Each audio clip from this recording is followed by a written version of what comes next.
welcome, first of all, to some Vinyasa flow yoga.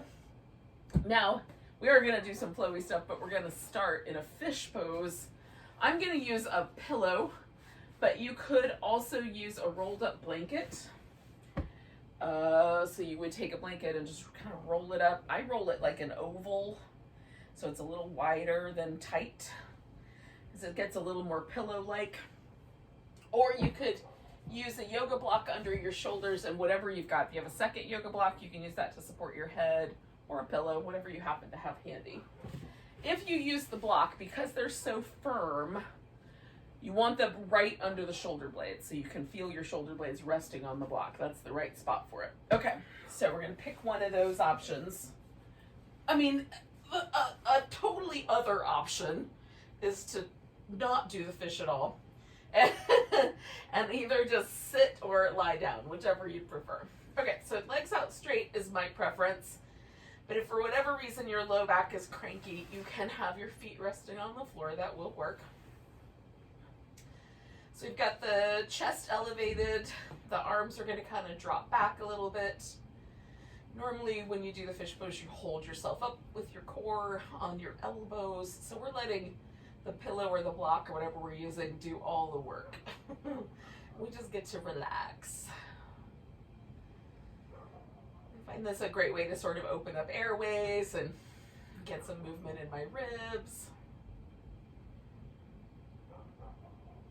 which in the wintertime feels really good.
Just a couple more moments here, maybe another 4 or 5 breaths. I've just been kind of trying to pay attention to the breath and be really curious about how big I can create the breath or how gentle I can make it.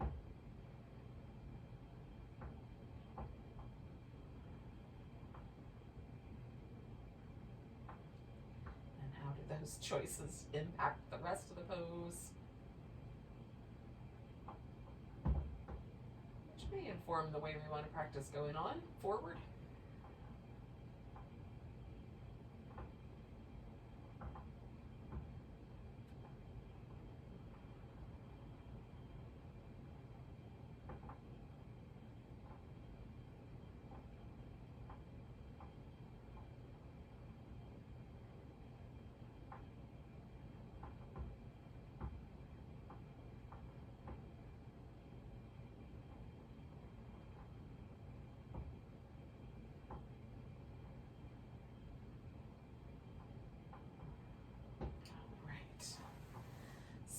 I'm going to roll myself over to the side to get this guy out from underneath me.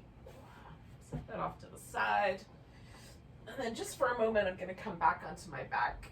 We'll do a little bit of core work while we're here. So we'll start with just a kind of noticing where that fish pose takes us. For me, there's a really lovely sort of soft expanding sensation in my upper back. It feels really nice. There's a little bit less kind of overall tension in that area. It's delightful. So overall, I'm a fan. We're going to take the right leg and put it up on top of the left. Now, you can have the knee kind of centered over the middle, or it could be your ankle or any of the territory in between. Usually I start with sort of somewhere in the middle of my shin, and then we're going to sort of drop the legs back and forth over to the left and the right. So we get a little kind of spinal twist. And for me, it kind of gives me a little bit of a hip stretch as well. To go side to side like this. And I'm only going to the point where I feel the sensation somewhere, whether it's in my spine or in my external hip rotators. As soon as I feel something, I pause there and come back toward the center.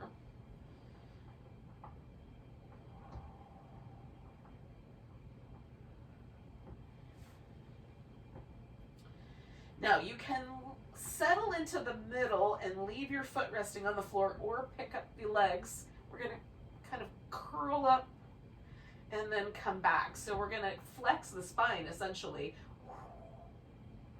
Now I've got my hands behind my head so I can press my head back into my hands, because otherwise I might be tempted to try to do some of this work by pulling against my neck. And I really want to ask my abs to do this work. So I'm going to open up and flex the spine.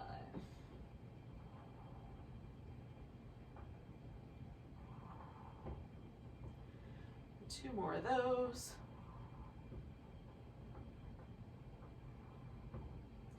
And then I'm going to take my left elbow up towards my right knee.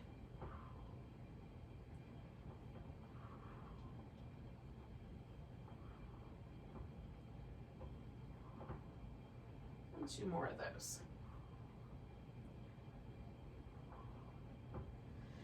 We'll float the legs down, stretch out.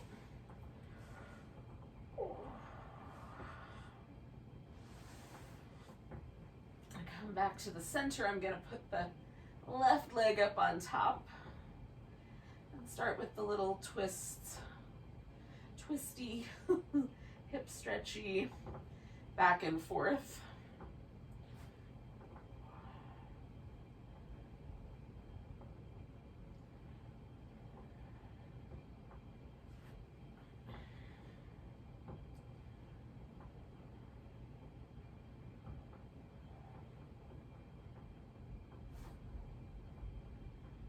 Do one more of those to each side.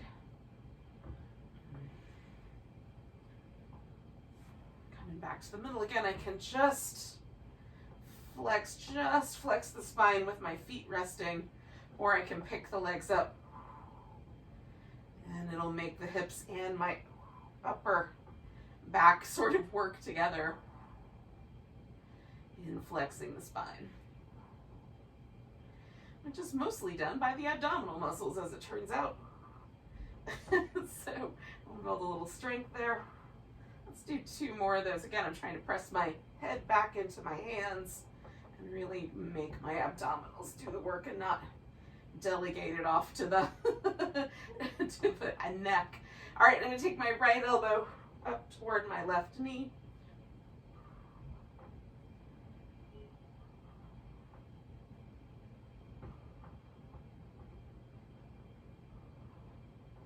We'll do two more of those.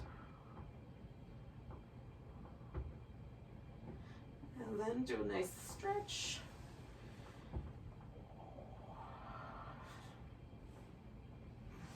So essentially we're just going to flip upside down so that we can do some Cobra.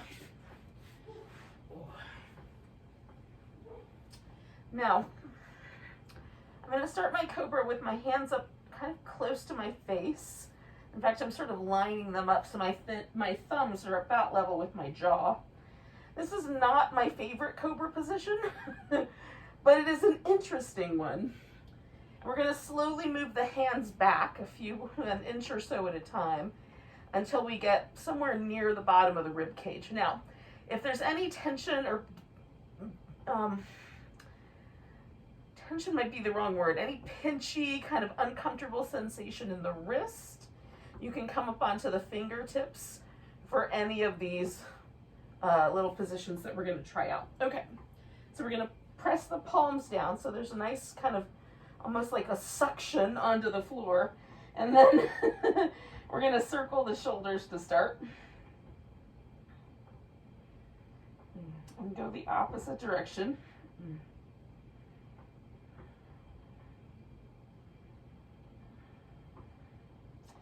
And then you can anchor through the whole leg or bend at the knee and just anchor through your thigh, but we're going to reach the legs out and then lift into Cobra. So I'm not pushing, I'm lifting. And then I'm going to push my hands down into the floor and pull backward to broaden the chest. Look out over the left shoulder. Come back, look out over the right shoulder. Come back, lift if I've got a little more room, and then come on back down. I'm going to slide my hands back like an inch or so. And circle. In both directions.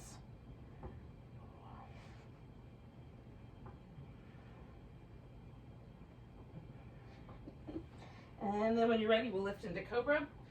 Press the palms down, pull against the floor, broaden the chest, look over the right side, back to the center, over the left side, back to the center, and we'll come on back down. Slide the hands back about an inch, circle the shoulders. It's going to keep doing this for 2 more rounds.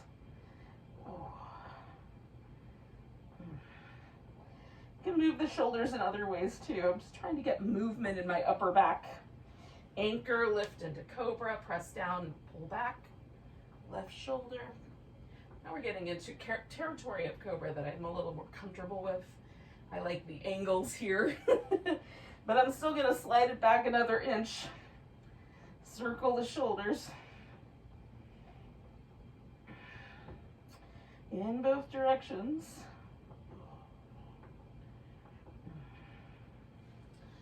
Lift into Cobra.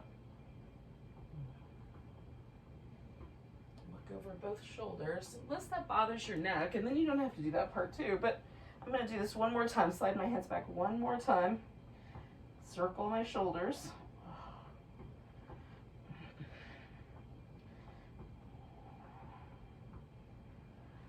And lift into Cobra.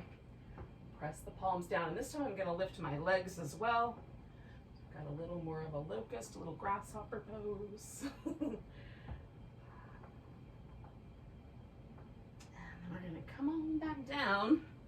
Now, I'm going to go back to child's pose briefly, but you could stop here or go back to all fours instead. If you have a preference between those options.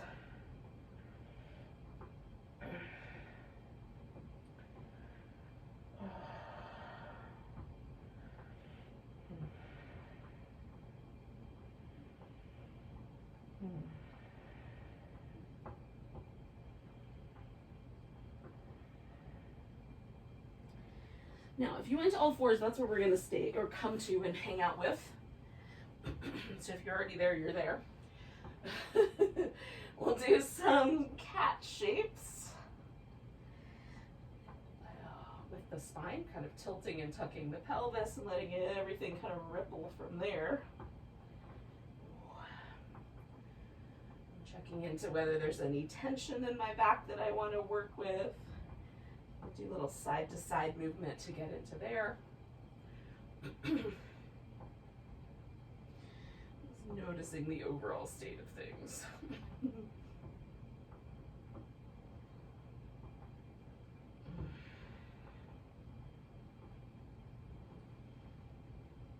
Now, eventually,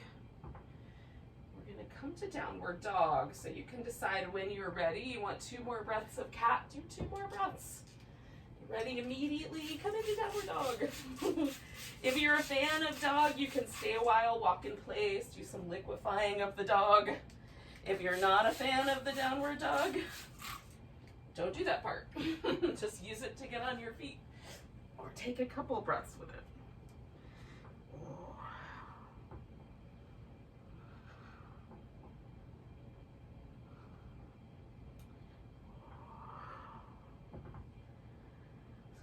For me, the tension in my calf muscles is so intense that I have to give dog a few rounds before it's really super comfortable in my calf muscles.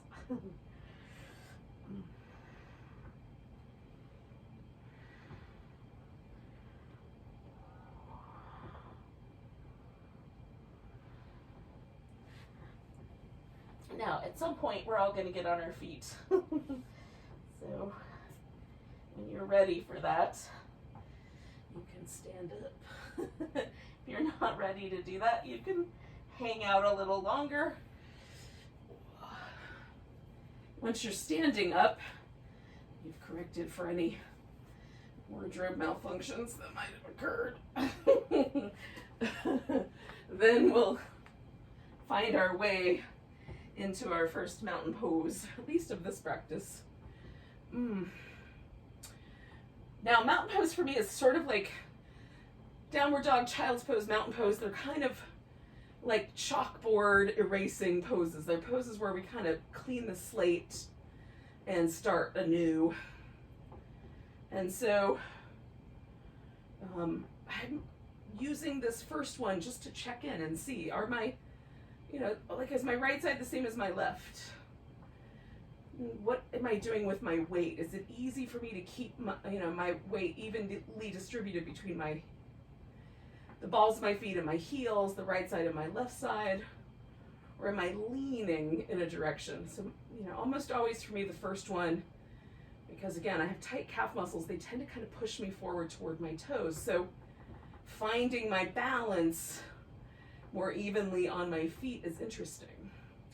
My right shoulder feels very different than my left today, right now anyway. So I'm noticing kind of a difference between the two. I feel like I'm wearing a piece of, that kind of armor or like a football pad on my right shoulder. It feels bigger and armored up, whereas my left shoulder does not. It feels kind of loose and relaxed. We'll see if it changes, because sometimes it does. But this is just our chance to check in and see what's happening. All right, so we're going to take a big breath, reach the arms up. Oh, maybe there's a little baby back bend. We'll come to a chair pose. We're going to put all the weight into the right leg. We're going to pick the left leg up, balance for a moment, just a one-legged chair. And then we'll step back to a high lunge, which might go well or might not. So if it feels super duper wobbly, just wiggle your right foot a little more to the right, and that'll give you a wider base. Now, you can stay just with the lunge. You can bend that back knee and bring it closer to the ground if you like. Or you can do that as a pulse, kind of bending and straightening with the breath. I'm going to take 2 more breaths here. And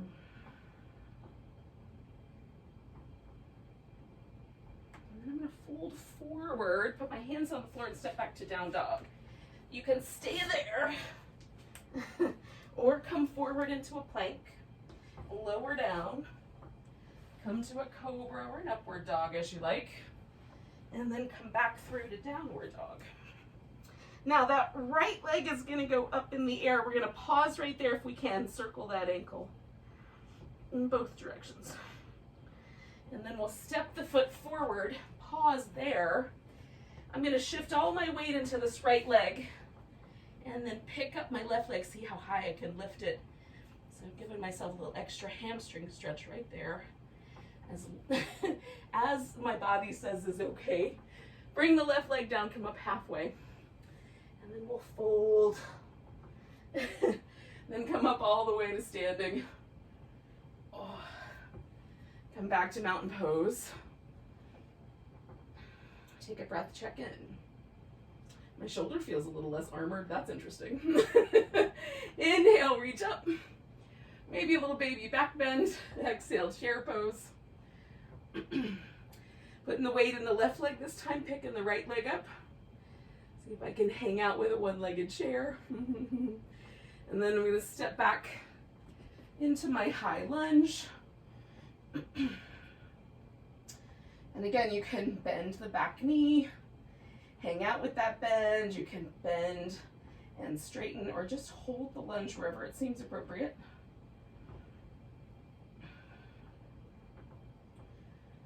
We'll do 2 more breaths.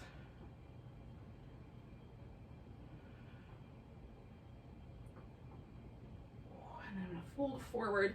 And if for whatever reason you need to skip downward dog altogether, you realized in the last round you don't want to do anything else, you can also just stay right here in this humble warrior. it's also delightful. And we will get ourselves back together as a team in a bit. Oh. So, if you did this vinyasa, we're going to take the left leg up, give that ankle a few little spins, and then we'll step that foot forward. And this is where we'll all join up because we're going to pick our right leg up and see how high it will go. Trying to balance. And then we'll bring it down, come up halfway, and fold, and come all the way to standing. And again, we'll find our mountain pose and see where we landed.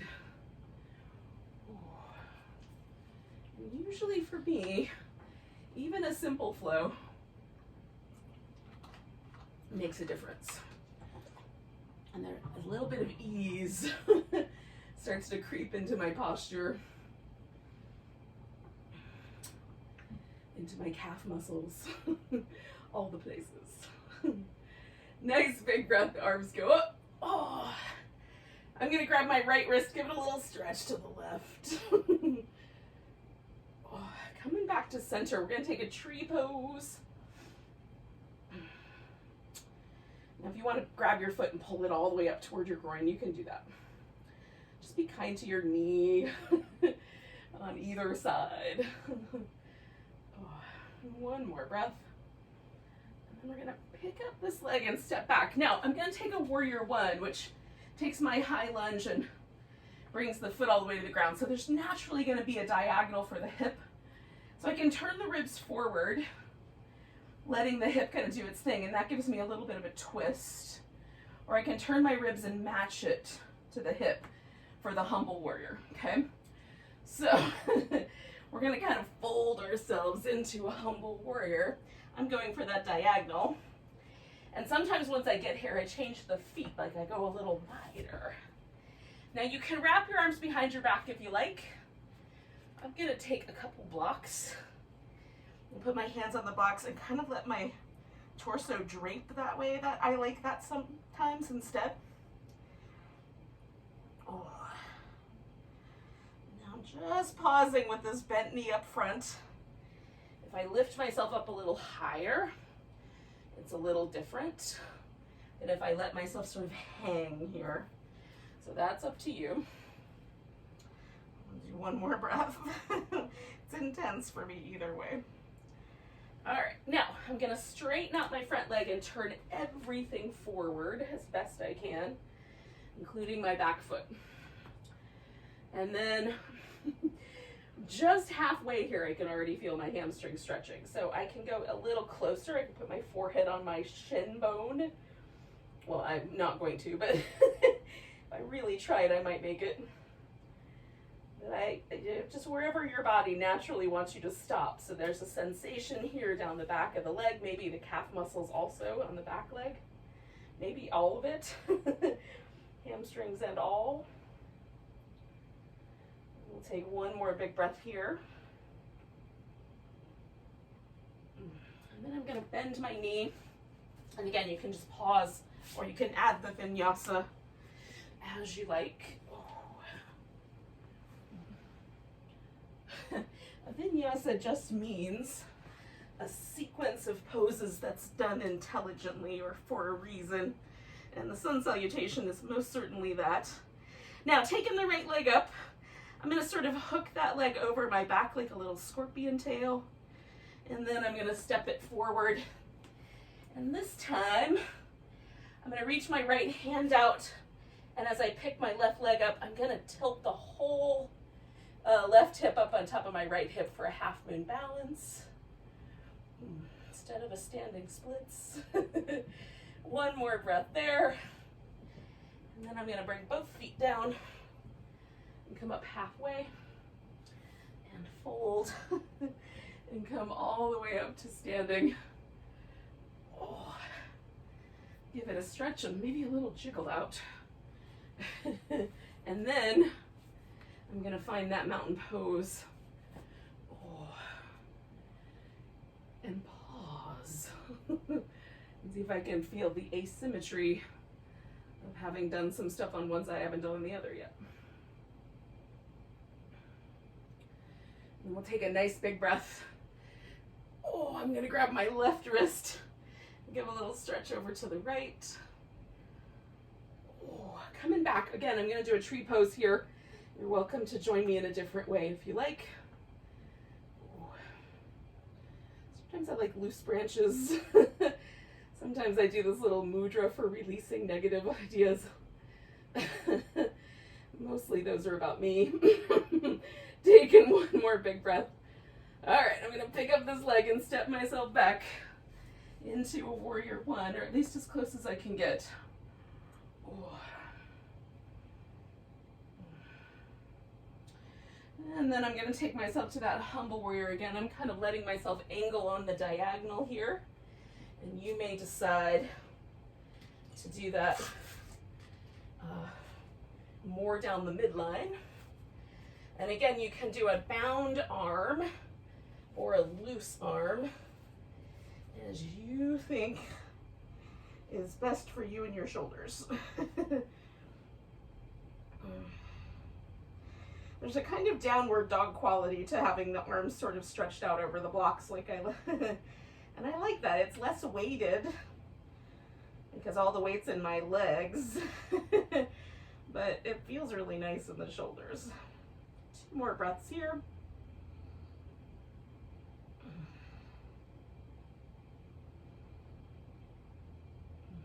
And then I'm gonna sort of morph my way around into that split leg forward bend. Some people call it pyramid.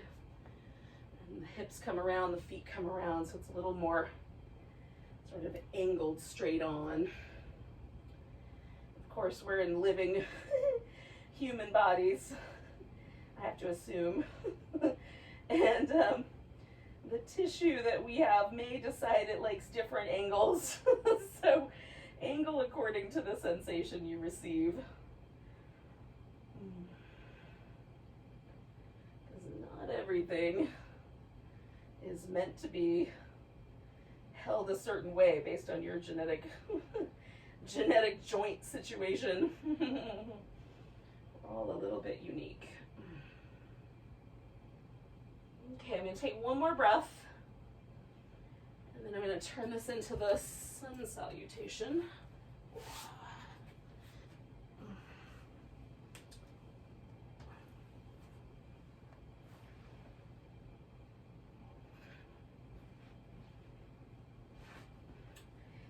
Left leg is now the one I'm going to lift. I'm going to hook that over my back like a little scorpion tail. And then I'm stepping that one forward. Left hand is going to stay down as I lift the whole right side, hopefully, in this half moon balance. Some days I'm more balanced than others. I'm trying to kind of lift from my hip and my leg to help make it lighter on the bottom. Taking one more big breath. And then I'll bring that right leg down, come up halfway, and fold. And then come all the way up to standing. Nice big stretch one more time. Give everything a little shimmy. Stand in mountain pose for a moment and feel where all that work just landed me. And oh, everything feels lighter. I took that big football pad off my right shoulder. That's nice. And my calf muscles are not pushing me forward, so that's my situation. Notice yours. All right, so we're gonna take a nice big breath, reach up. Now we're gonna step out with the left foot or right foot, whichever way is the right direction, so you can stay focused on the screen, to a wide angle. So I'm gonna fold forward. And kind of jiggle my feet out as wide as I want them, feeling that out like little half inch by half inch. Now, sometimes I like my feet turned parallel to each other, and sometimes I prefer the toes to point slightly more out. And this is largely about how the ligaments in my knee feel. For you, it might be the ligaments that hold your hip together that will tell you that story, or your ankles. So if there's any tension or feels like there's a shearing or a twisting in the knee or the hip or the ankle joint that feels uncomfortable, try turning the toes out. It often will correct for that. All right. Now I'm just letting gravity sort of hang on to me and dangling, letting my neck decompress.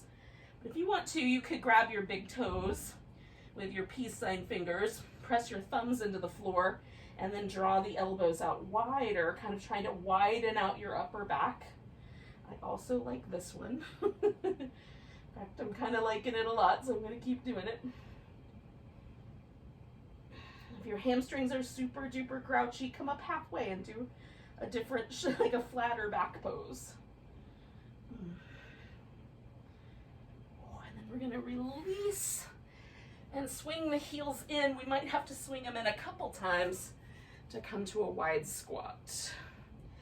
Now, what distinguishes the wide squat is that the hips stay basically around knee height as opposed to dropping down below the knees, which is the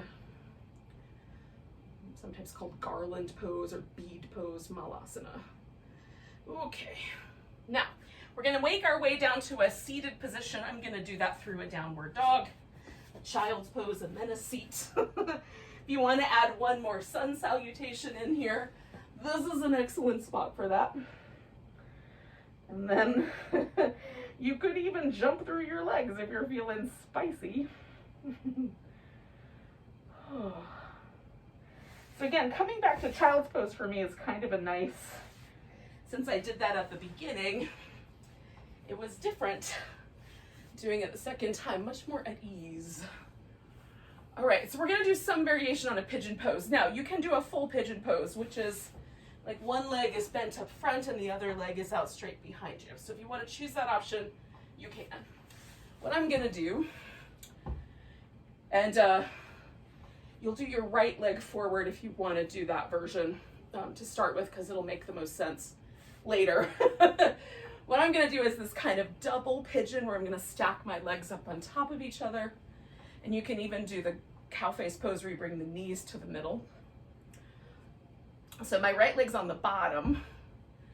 And again, this will keep, like, if you have your right leg doing the pigeon first, your right leg on the bottom, we're all gonna wind up together in a little bit when we do the next pose, which is a twist. So I'm sort of sending a little bit of rooting energy down into my left sit bone because it wants to float off the ground and lean a little bit. So I'm just kind of, without like forcing it down in my mind, I'm just sending down a taproot, which is really just relaxing the muscle that I was tightening there. That's really what's happening. But I like the image. So if that works for you, use it. And if it doesn't, just relax, because that might be exactly what we're trying to do. All right, now I feel some sensation in my left hip. There's a little bit on my right. The left hip is definitely the one that's the most spicy. This is the leg that's up top. That may not be true if you're in the regular version of the pigeon instead of this double version. It might be all about your right leg. Don't worry, we're gonna do both sides. It's all gonna even out. Now I'm hinging forward a little bit. When you're doing the regular pigeon, you can lie down, you can prop up, you can grab your foot in the back. So there's lots of ways to kind of change the intensity of a pose. I could do a little side bend here if I wanted to. So we'll just kind of hang out with the shape and see where it wants to take us. I'm letting my back round now so that I get a little bit more of a stretch down the sides of my spine. That feels nice. But it's a choice. And there's certainly conditions in the spine, particularly lumbar disc herniations, that might make it so that bending forward is really uncomfortable. So honor those.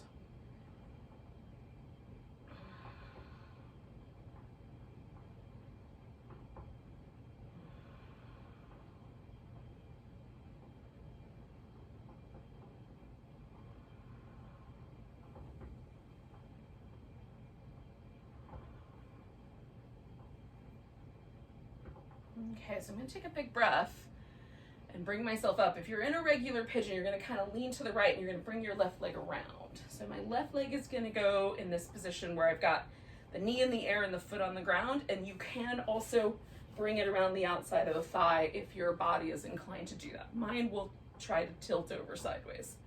So sit up tall and twist to your left, and then whatever is happening, I'm going to pull on my right or my left knee, and I'm going to resist that and send my left sit bone toward the ground. So this stretches this kind of IT band, like external hip rotator area, the side of the hip, which is some gluteal muscles. So I'm getting all of that one more time in a different way.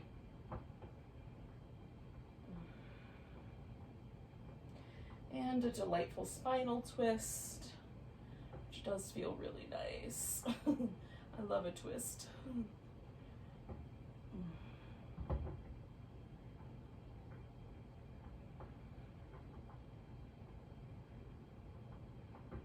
going to take one more breath here.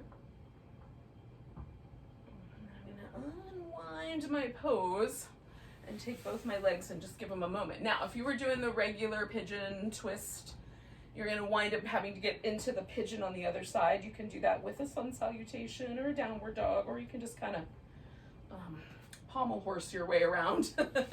Now I'm going to have the left leg on the bottom and the right leg up on top, so that I'm doing the opposite side. And again, once I'm in this sort of double pigeon position, some people call it fire logs or square pose also. Again, I'm just noticing an inclination for my body to want to sort of lean away from the hip that I'm trying to stretch, which is a normal reaction. It's my nervous system trying to protect me from doing things I ought not do. So it's important to let myself kind of creep slowly towards letting that hip come all the way down. My nervous system is trying to protect me because it felt like that getting into that pose was abrupt. Then settling into the pose, I can approach more gently.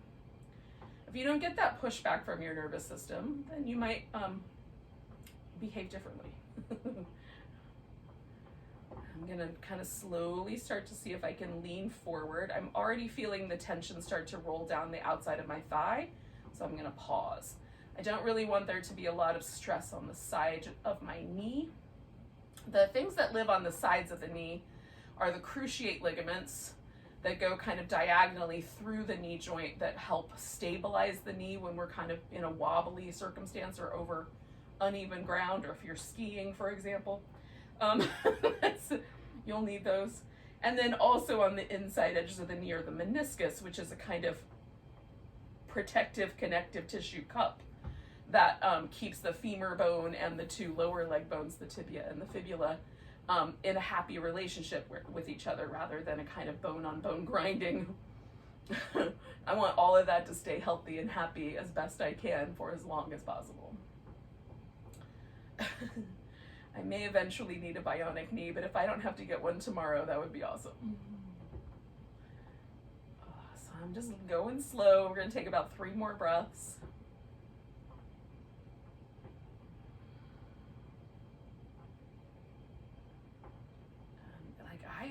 My approach to this is sort of like if lava had a flow to it, or like continental drift had a flow to it, that's about the pace I want to move at.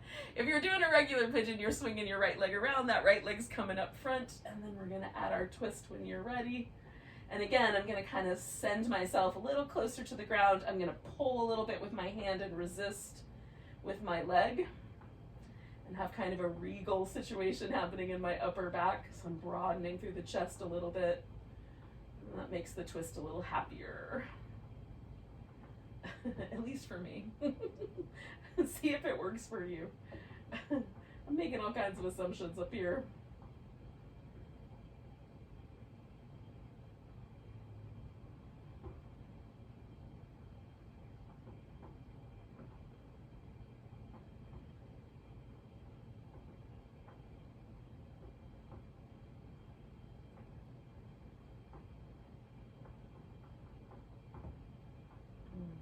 take about 3 more breaths.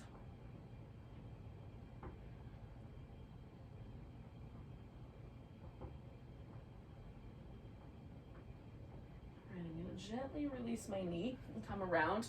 Now, the last pose we're going to do before we do a final relaxation, you can do either right side up or upside down. So it could be either kind of a version of the tortoise pose or a happy baby, which is basically the same thing, just in 2 different arrangements. So either folding forward from a seated position or doing this exact same thing upside down laying on my back. I'm going to stick with the forward folding one because it feels like I would like that stretch today. So I have my feet in a big diamond.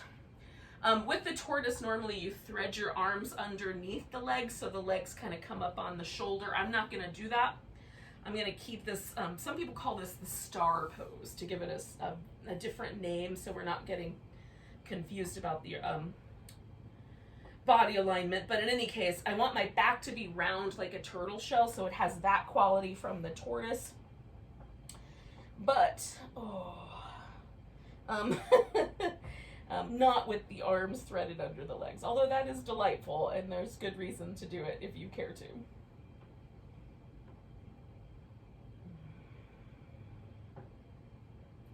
For me, sometimes that's a little more pressure than my lower back needs at this particular stage in my practice. So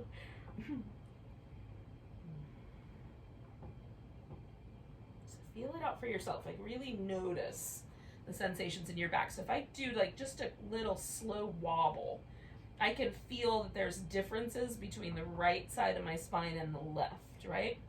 The right side of my spine has some sensitive points on it, whereas the left side really doesn't have anything that kind of jumps out at me. It's a very smooth sensation. So if I wanted to lean into the right side, I could kind of bend a little bit sideways towards the left.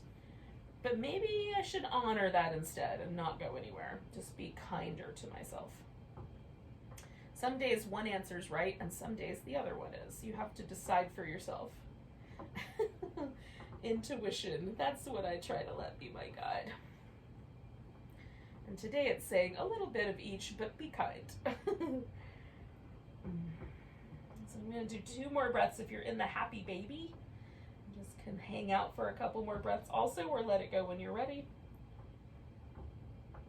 Now, to get out of this, I'm going to first start by sort of unfurling or unrounding my back.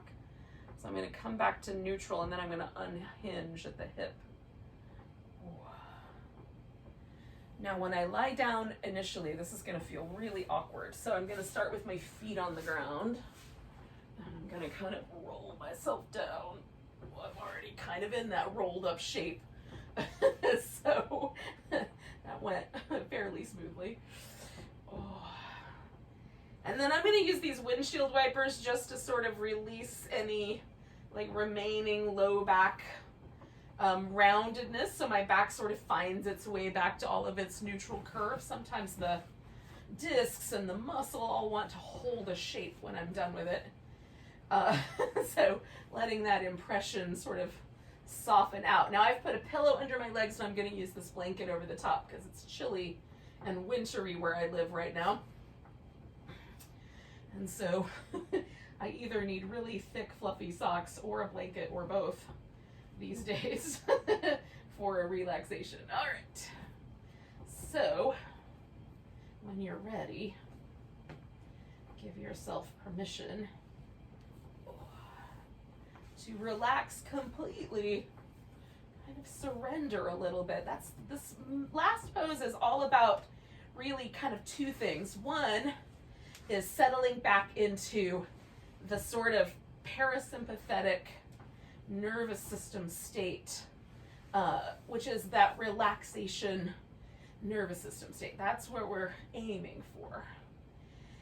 Aiming is the wrong word. That feels really active. That's what we're releasing into. How's that? That sounds like a better description. So that's the first part, and that's the important part, which is that we're trying to let the nervous system really integrate all of the stretching and pulling and tugging and vigilance that it may have been up to. We're letting go of all of that. So it's why the body should be comfortable here. So do everything you can to make yourself comfortable. And then the other thing we're doing is we're staying present as best we can. We're sort of meditating here at the end of our practice. So for me, that might involve staying with the breath, or just trying to be present for the sensation of relaxing. Or some of each.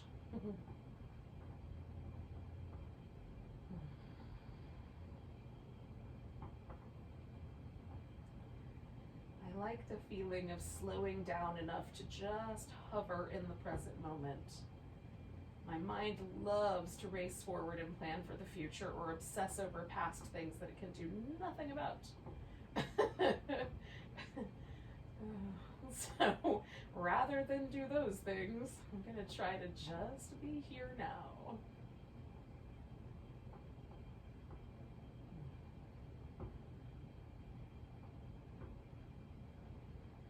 Sort of like a little mini tropical vacation for my nervous system and my brain.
Back to the breath for a bit.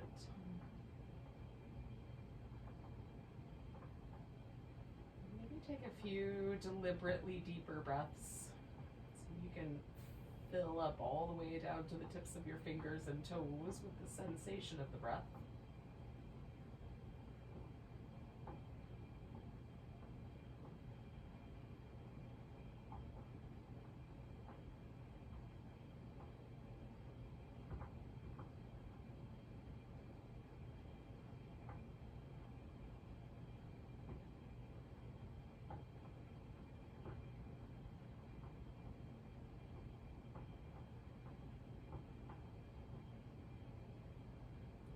Let yourself stretch out with one of those breaths.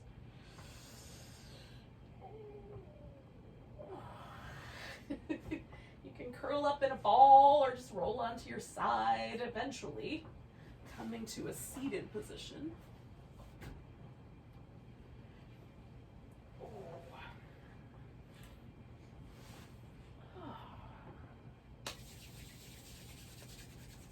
So thanks for joining me for a little morning flow yoga. Let's take a nice big breath. And a big deep sigh. Namaste.